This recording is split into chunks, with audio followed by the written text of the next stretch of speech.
자, 얼마 전에 한국 TV 프로그램을 보다가 보니까 흥미로운 프로그램이 하나 있었습니다.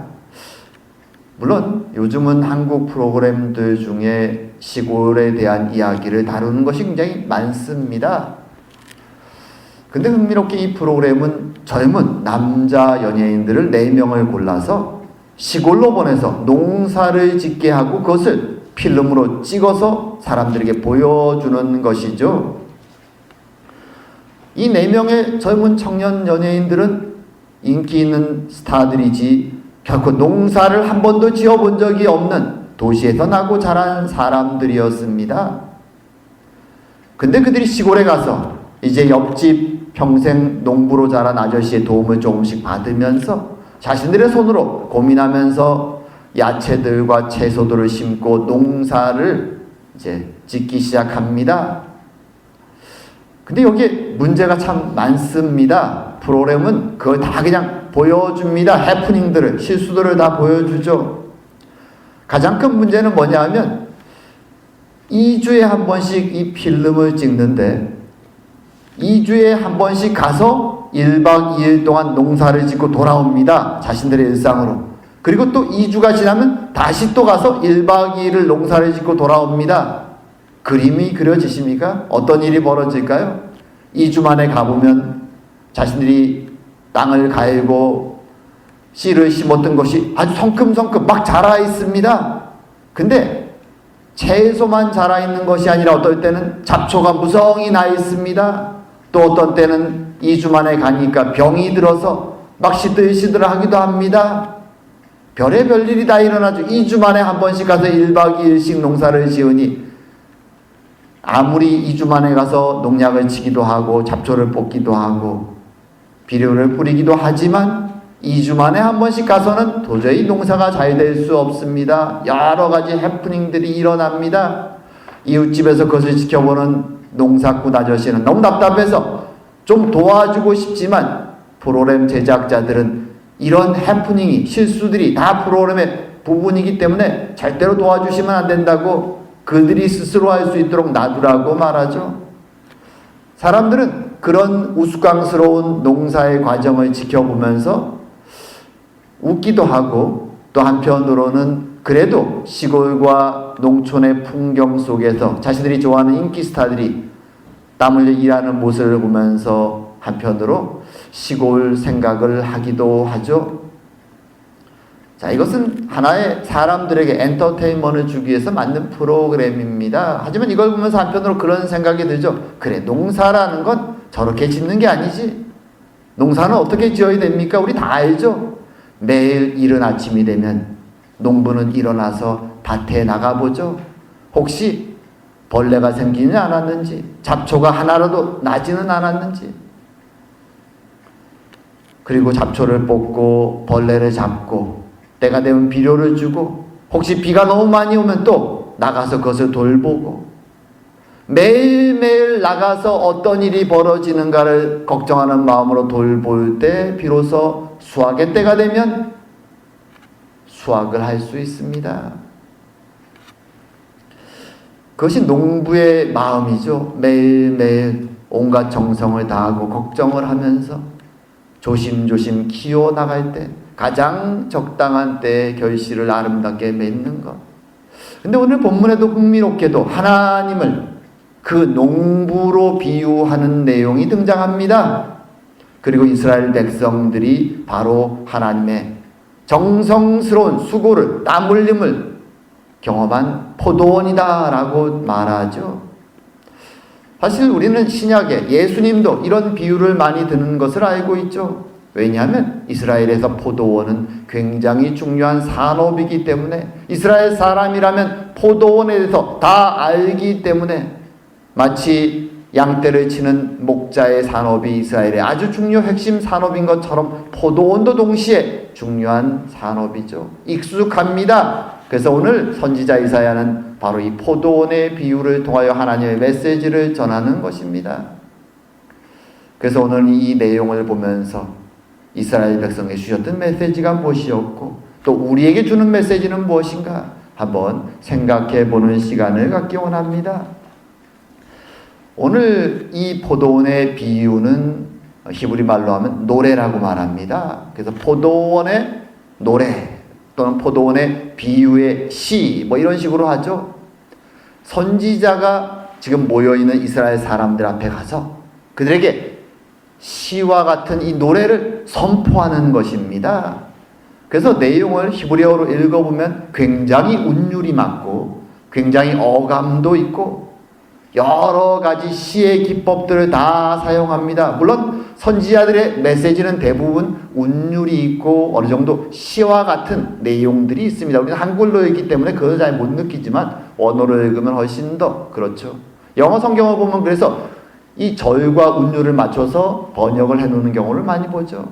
특별히 그 중에서도 오늘 1절에서 7절까지의 내용은 아주 시와 같고 노래와도 같이 아름다운 내용이죠. 하지만 듣기에는 어떤지 모르지만 실제 그 담겨있는 내용은 굉장히 충격적인 내용을 담고 있습니다. 자, 이 내용을 통해서 선지자는 하나님의 마음이 어떤 것인지를 이스라엘 백성들에게 전해주기 원합니다. 처음 시작. 아마도 학자들은 이것을 포도가 이제 수확되는 시즌에 이스라엘 사람들이 축제를 하러 모였을 때 들려준 것이 아닐까라고 상상을 합니다. 왜냐하면 그럴 때 들려주면 효과가 100%이기 때문에.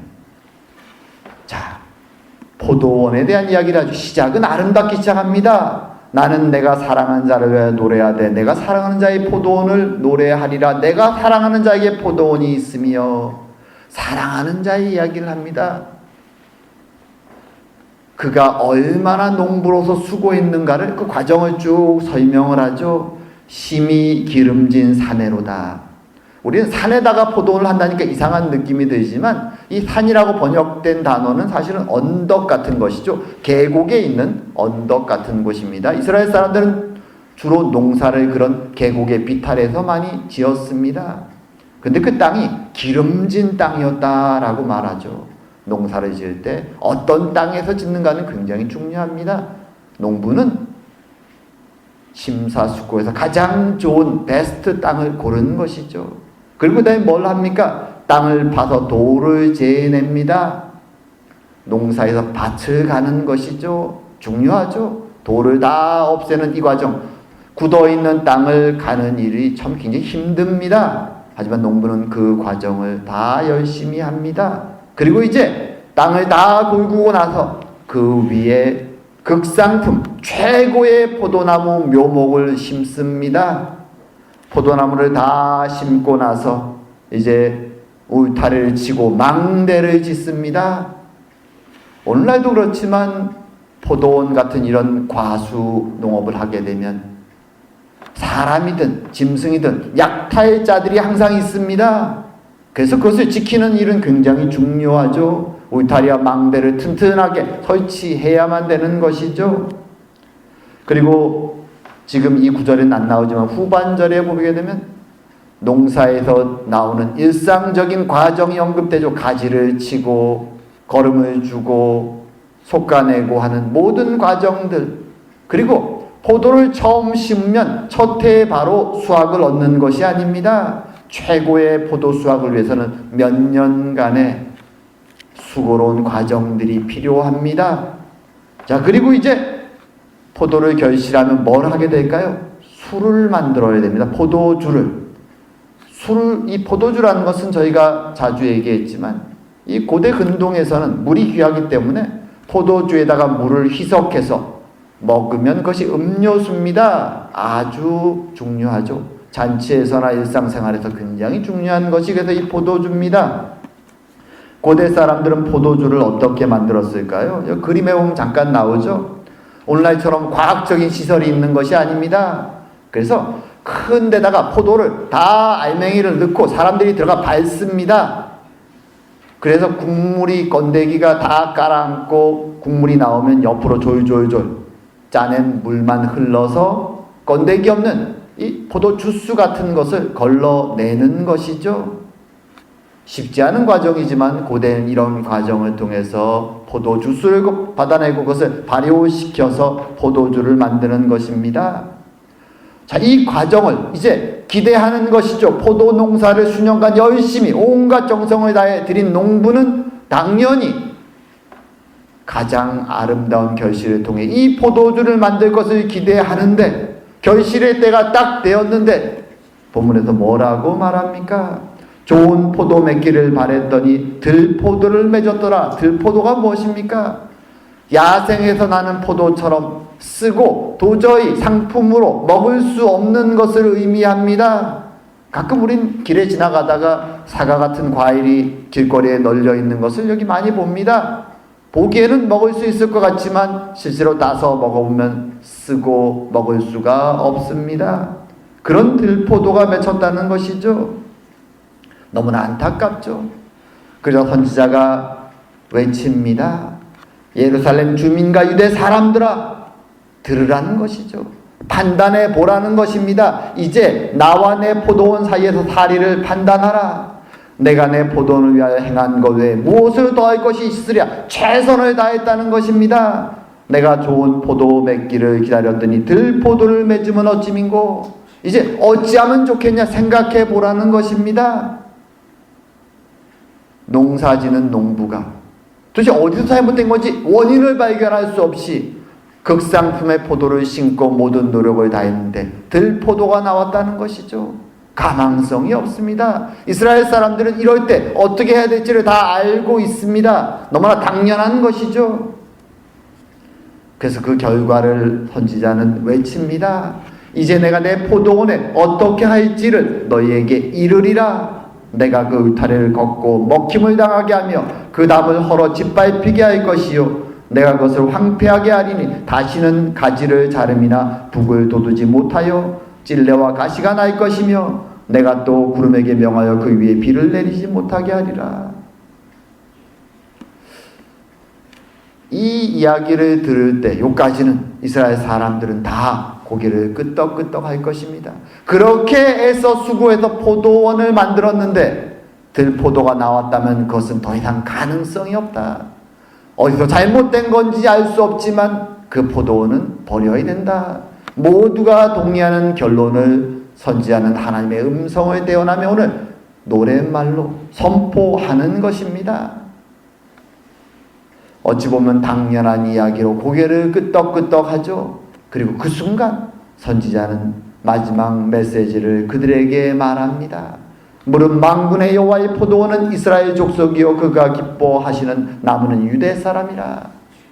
지금 너희들이 다 동의한 바로 그 대상 포도원, 버려지게 되고 짓밟히게 된 포도원이 바로 너희들이었다. 하나님이 농부셨다 라고 말하는 것입니다. 그리고 하나님 메시지를 선포합니다. 그들에게 정의를 바라셨더니 도리어 포악이요 그들에게 공의를 바라셨더니 도리어 부르짖음이었더라. 정의와 공의는 하나님의 나라 이스라엘의 통치의 원리입니다. 항상 하나님은 공의에 따라 정의에 따라 행할 것을 그의 백성들에게 명하셨죠. 율법을 통해서 명하셨고 그렇게 직접 하나님도 행해 오셨습니다. 그런데 하나님의 기대와 달리 그들은 욕망 속에서 포악하게 행동했고 그리고 그 땅에는 욕망의 부르짖음과 고통의 부르짖음만이 넘쳐나고 있다라고 말씀하시는 것입니다. 이 이야기를 듣는 이스라엘 사람들, 포도를 수확하고 축제 속에 있었던 사람들, 자신들은 하나님의 백성이라고 그래도 우리는 잘하고 있다라고 믿었던 사람들에게 이 이야기는 충격입니다. 그들은 지금까지 농부의 심정이 아니라 포도원의 심정으로 살아온 것이죠. 이 정도쯤이면 괜찮아. 하지만 오늘 자신들이 다 동의하는 농부의 입장에서 상황을 설명하자 그들은 당황스러운 것입니다. 하나님의 마음을 그들은 전혀 이해하지 못하고 있었던 것입니다. 오늘 본문 속에서 등장인물이 셋이죠. 하나님, 그리고 선지자, 그리고 이스라엘 백성들입니다. 오늘 여기서 특별히 주목할 것은 선지자의 모습입니다. 선지자는 이 시를 낭송하면서 그 농부를 가리켜서 나의 사랑하는 자라는 표현을 3번이나 사용합니다. 동일한 단어는 아니지만 동의어에 속하는 히브리어 단어들을 사용하면서 나의 사랑하는 자, 무슨 말입니까? 이사야 선지자는 하나님을 사랑하면서 지금 하나님의 심령으로 이 시를, 이 노래를 이스라엘 사람들에게 들려주고 있다는 것이죠. 하나님의 사랑과 하나님의 수고와 하나님의 실망과 하나님의 분노의 마음을 나는 이해하고 동감하면서 지금 외친다라는 것이죠. 나의 사랑하는 자의 심령을 나는 마음에 품고 너희들에게 이야기를 하고 있다라고 말하는 것입니다. 하나님이 그의 백성을 부르실 때 하나님은 너희들은 나의 거룩한 백성이다 라고 말씀해 주시죠. 거룩은 하나님의 속성입니다. 거룩한 백성이 되었다는 것은 이제 하나님의 가족이 되었다는 것을 의미합니다. 그들은 더 이상 세상에 속한 자가 아니라 하나님께 속한 자죠. 그래서 하나님이 이제 그들을 그렇게 부르시고 그들을 통해서 세상을 축복할 계획을 가지고 계셨습니다.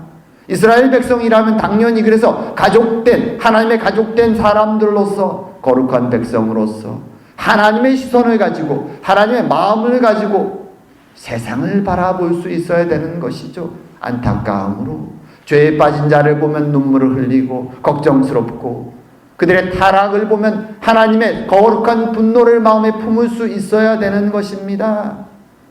오늘 선지자는 그 마음으로 이스라엘 앞에 이 노래를 부르고 또 우리에게도 말하는 것이죠.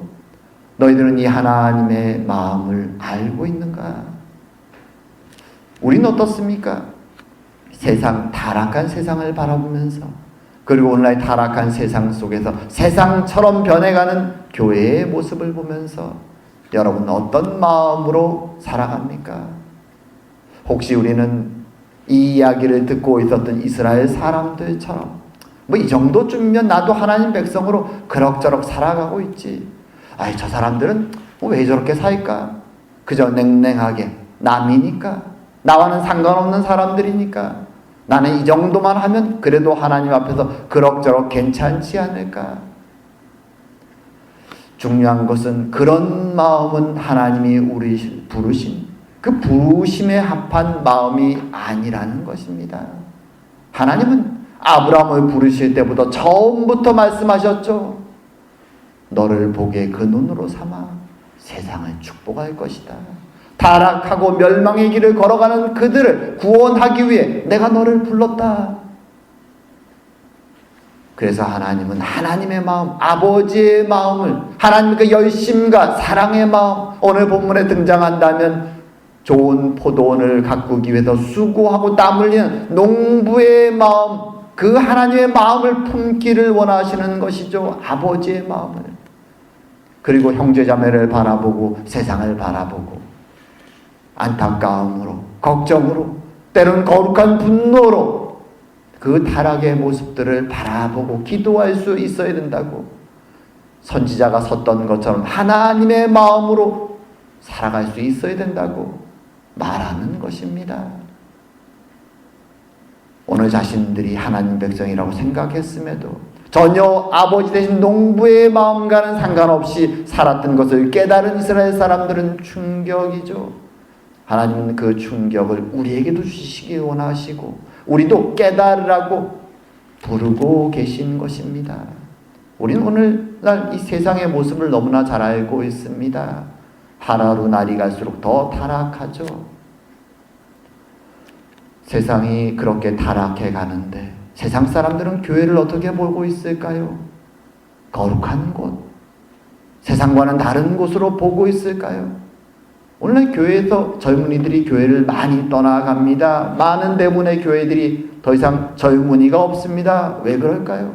교회 안에 진리와 생명과 사랑이 있다고 별로 느끼지 못하기 때문에 그렇죠. 그저 올드한 곳, 보링한 곳이라고 많은 젊은이들은 느끼고 교회를 떠나갑니다.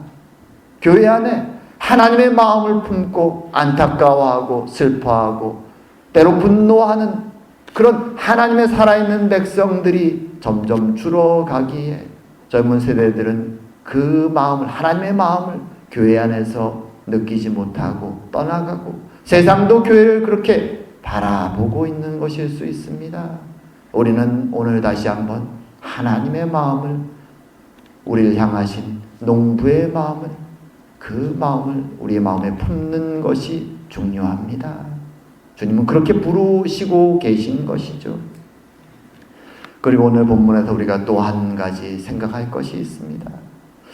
농부로서 수고하고 땀 흘리신 하나님은 전능하신 분이고, 이미 이스라엘의 타락을 모세 오경을 주실 때부터 이미 예언하셨고 알고 계셨는데, 그 많은 수고를 하셨음에도 불구하고 하나님은 왜 막지 아니하시는가?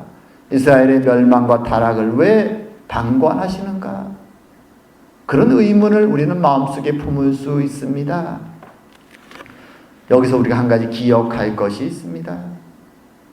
구약 이스라엘 백성들의 삶은 하나님 백성들의 삶이지만 동시에 구약의 그들의 말씀에 나오는 그들의 삶의 모습이 바로 우리에게 주시는 하나님의 메시지라는 것이죠.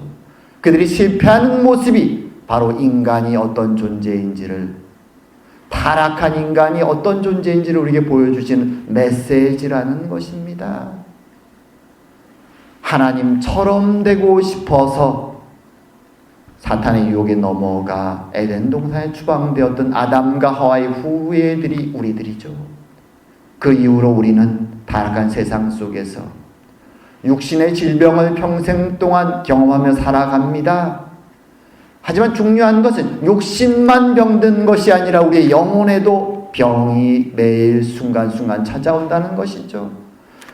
아기가 태어나는 순간부터 아기는 감기와 같은 작은 병부터 나이가 들어 죽을 때까지 무수히 많은 병들을 경험합니다.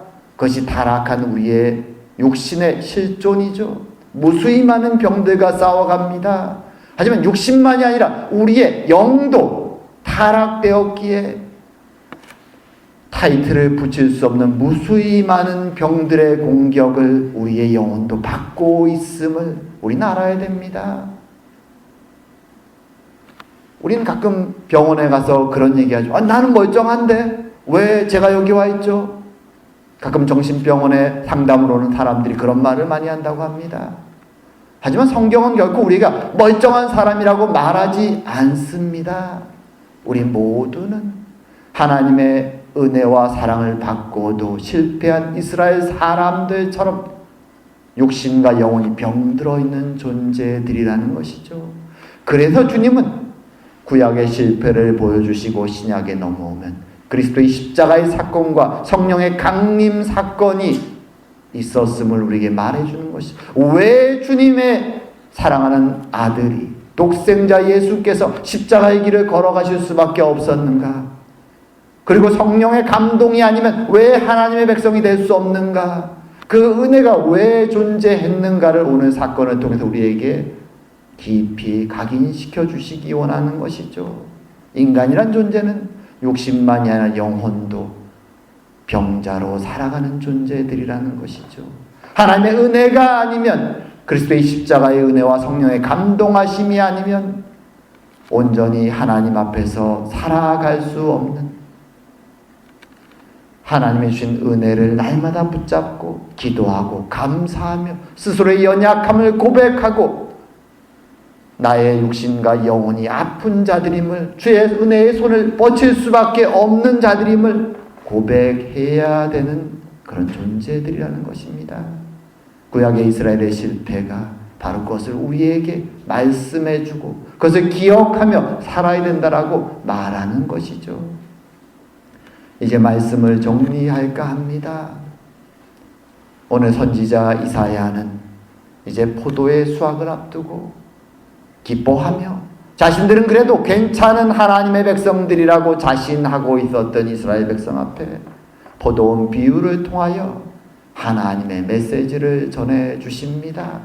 농부로서 최선의 수고를 하시는 하나님 앞에 들포도를 낳는, 버려질 수밖에 없는 포도원이 된 이스라엘의 실제 모습을 신랄하게 그리고 충격적으로 이스라엘 백성들에게 전해주는 것이죠.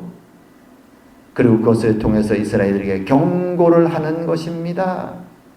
이 이야기 앞에서 선지자는 이스라엘 백성의 모습을 하나님의 시선으로 안타깝게, 때로는 슬픔으로, 때로는 걱정으로, 때로는 근심으로, 하지만 때로는 거룩한 분노로 바라보며 이 메시지를 선포하는 것입니다.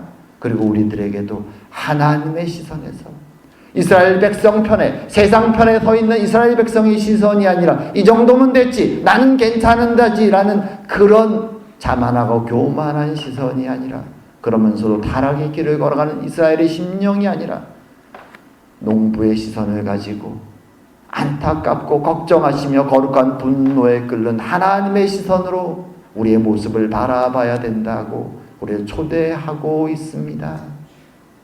그리고 동시에 이런 이스라엘의 실패의 모습은 우리에게, 구약의 이스라엘의 실패의 역사는 우리들에게 인간의 타락한 그 실존이, 그 모습이 얼마나 심각한 것인지, 그의 육신의 병만 아니라 영혼도 날마다 병의 공격을 받고 그 속에 영향을 받으며 살아가는 연약한 존재임을 깨달으라고 말씀해 주는 것입니다.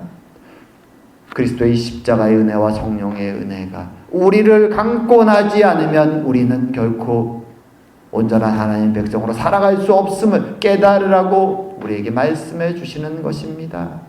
그래서 우리는 매일매일 겸손히 하나님 앞에서 우리를 돌아보고 주의 은혜에 감사하고 말씀과 기도로 살아가야 됩니다. 그리고 세상 앞에 섰을 때는 하나님의 시선으로 안타까워하며 타락한 자들을 위해 기도하고 하나님의 은혜가 그들에게 임하기를 간절히 소망하며, 하지만 동시에 타락한 모습에 대해서는 하나님의 거룩한 분노의 마음을 품고 죄를 멀리하며 그렇게 하나님과 동행하는 삶을 살아가야 되는 것입니다. 하나님은 우리를 그렇게 부르시고 계신 것입니다. 오늘도 그 마음을 품고 사랑하고 거룩하며 하나님 은혜로 살아가는 저와 여러분 되기를 주의 이름으로 축원드립니다. 기도드리겠습니다.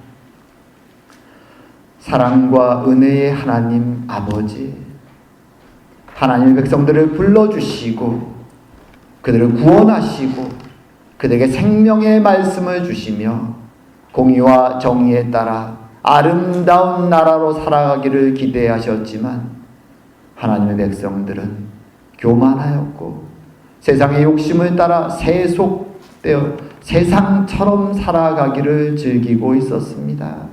주님, 오늘 본문에서 말씀하신 내용이 바로 우리의 모습일 수 있음을 주님 다시 한번 돌아보게 하시니 감사드립니다. 하나님의 마음을 우리의 마음에 품게 하여 주시고 하나님의 사랑과 하나님의 걱정과 하나님의 안타까움과 거룩한 분노를 우리의 마음에 품고 살아가는 저희들이 되게 하여 주시오며, 날마다 하나님의 은혜가 없다면, 십자가와 성령의 강권하심이 없다면 온전히 하나님의 뜻대로 살아갈 수 없는 연약한 자들이 저희들임을 고백하며 오늘도 주의 손을 꼭 붙잡고 주님을 따라 이 길을 걸어가는 저희가 될 수 있도록 주님 은혜 내려 주시옵소서. 오늘도 함께 하심을 감사드리오며 모든 말씀 예수님 이름으로 기도드립니다. 아멘.